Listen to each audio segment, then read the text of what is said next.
Hi friends, home tour தான் பார்க்க போகிறோம்.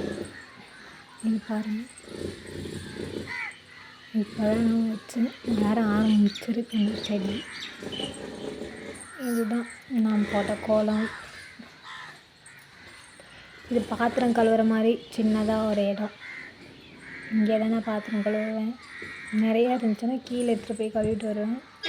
சும்மா கொஞ்சமாக இருந்துச்சுன்னா அங்கே லைட்டாக கழுவுவேன். வாங்க வெளில போகலாம். லைட் போட்டுக்கோ. இதுதான் எங்களுடைய பூஜை ரூம். அந்த ஸ்டாண்டு மாதிரி வாங்கணும், கூடி சீக்கிரத்தில் வாங்கிடுவோம். இப்போதைக்கு சிம்பிளாக இங்கே வச்சுருக்கோம். இந்த எங்களுடைய பூஜை ரூம். இந்த ஃப்ரிட்ஜில் ஃபுல்லாக நான் தான் ஸ்டிக்கர் ஒட்டி வைப்பேன். இதுதான் என்னுடைய கிச்சன், பார்த்துக்கோங்க. நான் மட்டும் எடுத்து யூஸ் பண்ணுறதுனால எந்தெந்த பொருள் எங்கே வச்சோனோ அந்தந்த பொருள் அங்கே கரெக்டாக இருக்கும். வேறு யாரும் கை வைக்க மாட்டாங்க. அழகாக இருக்கா? எனக்கு இந்த மாதிரி டப்பாலாடை நிறைய எல்லாம் போட்டு வச்சிருக்கும் போது அப்படியே அழகாக இருக்கும். எனக்கு ரொம்ப பிடிக்கும், நல்லா வச்சுப்பேன். இதுதான் என்னுடைய பெட்ரூம். எங்கள் கரடி பொம்மை எப்படி உட்காந்துட்ருக்கு பாருங்கள்.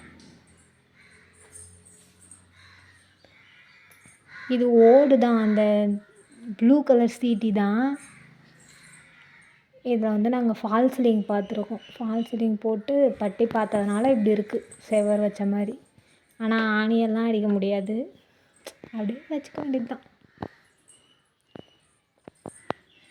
இந்த வீடு கட்டுறதுக்கே எங்களுக்கு 1.5 லட்ச ரூபா ஆச்சு.